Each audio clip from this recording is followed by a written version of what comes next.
आदर सत्कार आदि के भाव को उत्तरोत्तर वृद्धिगत करने की बहुत ही आवश्यकता है। सभी माता बहनों और भाइयों से मेरी सबने निवेदन प्रार्थना है कि सबको अपने घर में कम से कम एक बार प्राप्त काल प्रणाम करने की प्रथा तो जारी करनी ही चाहिए। हिंदू जाति में यह प्रणाम करने की प्रथा किसी अंश में अभी जारी है। अपने से पूज्य विधान ब्राह्मण सन्यासी आदि को देखकर प्राय हिंदू नमस्कार हो करते ही हैं। यह भी हिंदू संस्कृति है।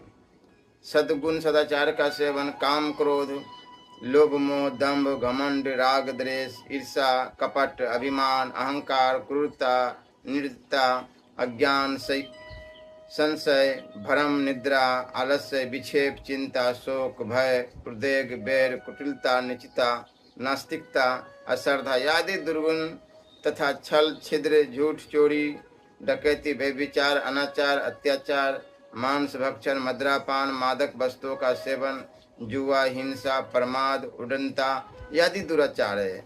यह आसुरी संपदा है। इसको राक्षसी संस्कृति समझनी चाहिए।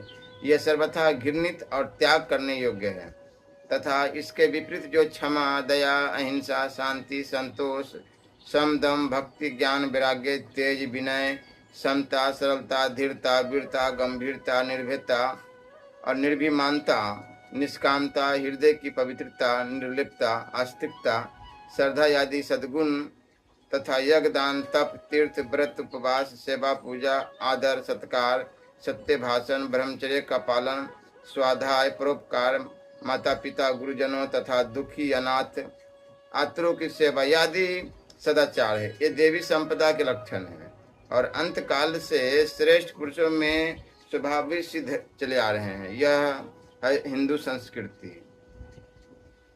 हिंदू संस्कृति के इन भावों को खूब जोर से जागृत करके सर्वत्र प्रचार करना चाहिए। इसी से हमारे लिए इस लोक में गौरव और सुख शांति है और मरने पर परम गति की प्राप्ति हो सकती है।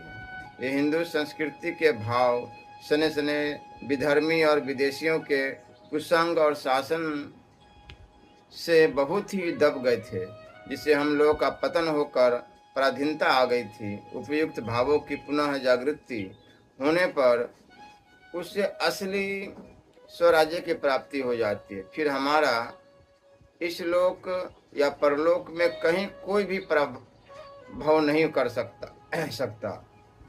इसी में हिंदू देश और हिंदू जाति की इज्जत और गौरव है।